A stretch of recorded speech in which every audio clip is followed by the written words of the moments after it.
l'objectif de cette maquette est de montrer ou de parler de l'équilibre des arcs et du cheminement des efforts dans les arcs. Alors d'abord un peu de vocabulaire. Donc on a pris un arc élémentaire composé de 2 claveaux qui sont en contact à la clé et ces claveaux s'appuient sur l'éculé. Alors il y a 2 pièces complémentaires, ceci et ça, qui sont des éléments de sécurité, qui sont, on va dire en quelque sorte, l'échafaudage et qui assurent la stabilité de l'arc, claveau éculé, dans les situations transitoires. Alors, comment ça fonctionne du point de vue des efforts? Donc si je prends un claveau, le poids du claveau, l'action est ici, la réaction est là. Donc le claveau a tendance à tourner. Et qu'est-ce qui empêche la rotation? Donc ça sera en quelque sorte le couple moteur. Et qu'est-ce qui empêche la rotation du claveau, de ce claveau-ci, donc dans le sens horlogique? C'est le blocage du claveau contre la culée et le blocage du claveau contre l'autre claveau à la clé. Et donc pour que les claveaux soient stables, il faut que les culées puissent reprendre les forces horizontales de poussée d'arc qui empêchent la rotation des claveaux.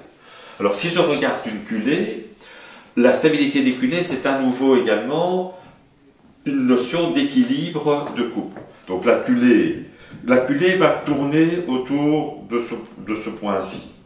Alors qu'est-ce qui empêche, qu'est-ce qu'on peut dire, qu'est-ce qui fait tourner la culée, qu'est-ce qui va faire basculer la culée? C'est la poussée de l'arc. Qu'est-ce qui empêche la culée de basculer? C'est son poids, qui se trouve ici.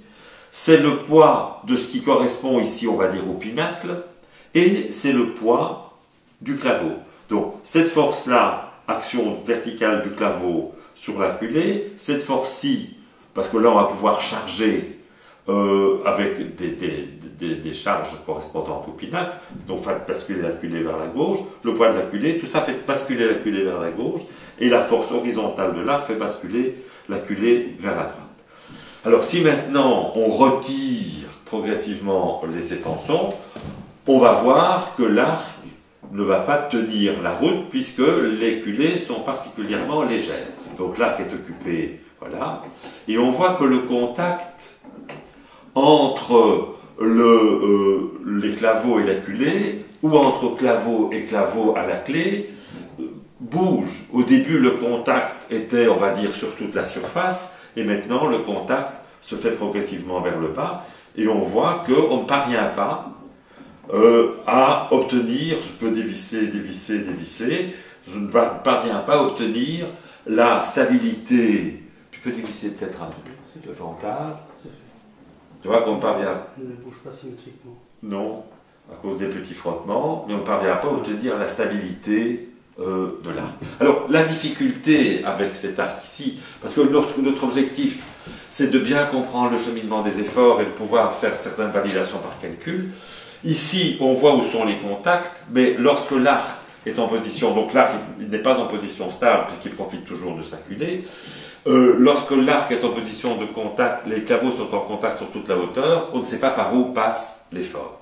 Alors la manipulation que nous allons faire, c'est de mettre là et là des petits tétons pour que nous puissions localiser les efforts et bien déterminer ce qu'on appelle le bras de levier interne, puisque comme je l'ai dit tout à l'heure, ce claveau a tendance à s'appuyer là, son action est là, sa réaction est là, donc il a tendance à partir comme ça, et il s'appuie contre la culée, et il s'appuie contre l'autre claveau en 2 points, qui sont maintenant ici relativement hauts, mais au début qui étaient quelque part vers le milieu, et nous allons les localiser précisément pour qu'on puisse faire des calculs de stabilité de l'arc. Alors, donc ce qu'on a fait maintenant, on a mis des charges, pinacle, on peut appeler ça comme ça, hein, pour faire une analogie avec l'architecture gothique, très excentrées. Donc ça veut dire que ces forces qui sont appliquées là ont tendance à faire basculer les culées vers l'intérieur. Et donc maintenant, on va retirer le contact avec les culées provisoires et on va voir que la stabilité, grâce à cette charge complémentaire que la stabilité, voilà, ici j'ai tout à fait perdu le contact, et voilà, l'arc est parfaitement stable grâce à ces efforts-là qui ont tendance à faire basculer l'éculé vers l'intérieur, ce qui permet d'équilibrer l'effort qui se balade quelque part, l'effort de contact entre le claveau et l'acculé, l'effort horizontal qui a tendance à faire basculer à l'acculé, l'effort horizontal de pousser. Alors ce qu'on va faire maintenant, c'est on va ajouter les petits tétons de manière à ce que ces efforts soient parfaitement localisés et qu'on puisse valider tout ça par calcul. Voilà, alors on a remonté la maquette, mais on a mis des petits contacts, des petits tétons de contact à mi-hauteur des claveaux. Donc il y a un contact entre claveau et culé localisé ici, il y a un contact claveau-claveau localisé là, et un contact claveau-culé là, de manière à avoir une localisation des efforts et un bras de levier, donc une force horizontale ici, une force horizontale là, un bras de levier distance entre la direction entre les axes de ces deux forces qui est parfaitement localisé. Et ça nous permettra de faire des calculs de validation. Alors ce qu'on peut faire ici, on a la maquette déchargée, on peut à nouveau retirer les appuis des culées provisoires et on va voir que la stabilité n'est pas assurée et que les arcs tournent. Et on ne parvient pas à obtenir la stabilité de la maquette, elle reste de l'arc, les culées restant, ayant toujours besoin du soutien de ces appuis provisoires. Alors remettons-la en position initiale et on va charger les pinacles de manière à assurer l'équilibre. On va charger les...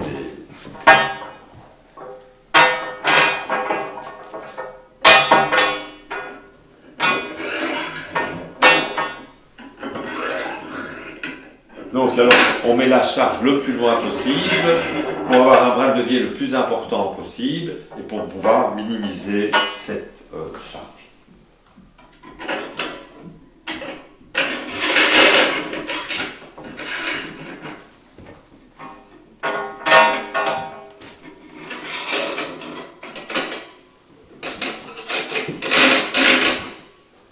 Voilà. Donc maintenant, on a ajouté un couple stabilisant au culé et on va desserrer, on va retirer l'appui provisoire et l'arc est parfaitement en équilibre. Alors ce qui est intéressant de voir, c'est que, bien entendu, ici on a ajouté ces petits éléments là, mais même à la limite, ils ne sont pas vraiment nécessaires puisqu'on a ce petit téton qui pourrait reprendre ce cisaillement et la force horizontale. Donc, ce qui est intéressant de voir, c'est que ces 4 pièces sont des pièces qui ne sont pas du tout assemblées et rien que par l'équilibre des forces entre ces différents éléments, la stabilité de l'arc est assurée. Donc, je répète, on a le claveau, son action est ici. La réaction est là, ce qui a induit un couple comme ceci. Ce couple moteur est équilibré par un couple résistant, une force là, une force là. Donc ça, c'est la stabilité du claveau. Et puis la culée, qui est sollicitée par cette force-là, a tendance à basculer vers l'extérieur. Et grâce à son poids, à cette force verticale de l'appui du claveau, plus cette force-là, le claveau, la culée est en équilibre sous l'effet de ces différentes forces. Voilà, alors ce qu'on a fait maintenant, on a réduit le poids ici, donc on a diminué le couple stabilisant des culées. On va retirer le contact avec les culées provisoires et voir comment l'arc se comporte.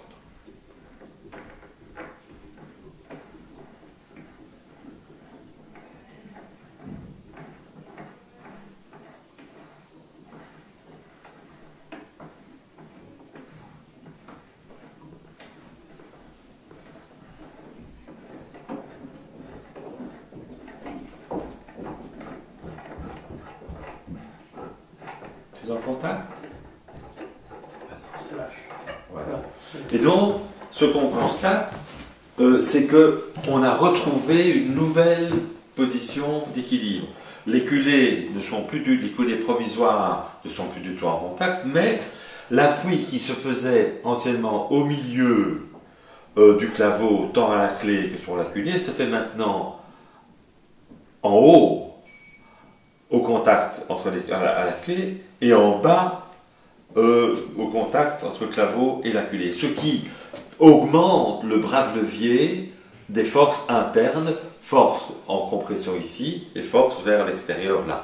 Et le fait qu'on ait augmenté ce bras de levier, ces forces ont diminué et avec des culées moins chargées permettent d'assurer la stabilité. Ce qui explique qu'on voit souvent dans les arcs que les arcs sont fissurés à la clé et ça n'est pas en danger leur stabilité parce que l'arc originel qui était ici, il a monté pour avoir un contact dans le haut, ce qui a augmenté le bras de levier et diminué les efforts. Alors, donc, on a vu que la charge, qui est ici 3 unités, une petite plaquette c'est une unité, cette plaquette double c'est 2 unités, donc on a mis 3 unités, 3 unités, 3 unités, 3 unités, avec un bras de levier, distance entre cette force-là et le point de rotation de 20 cm, ça assure la stabilité.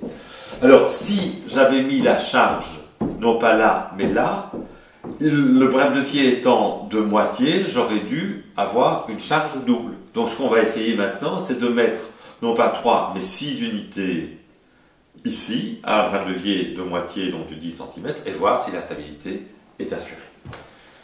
Voilà.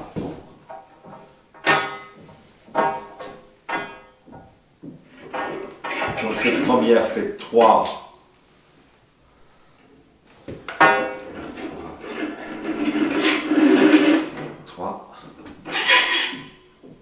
6. Voilà.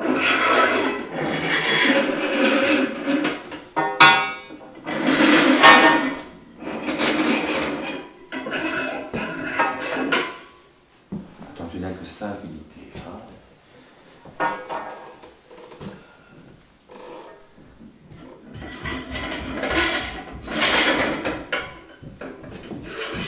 Voilà. Et donc maintenant, on va débloquer les culées et logiquement, on va pouvoir retrouver la stabilité parce que l'axe sur le couple induit par les pinacles est équivalent. Le bras de levier a été divisé par 2, mais l'effort a été doublé pour compenser cette réduction du bras de levier. Donc le contact passe du téton vers le bas.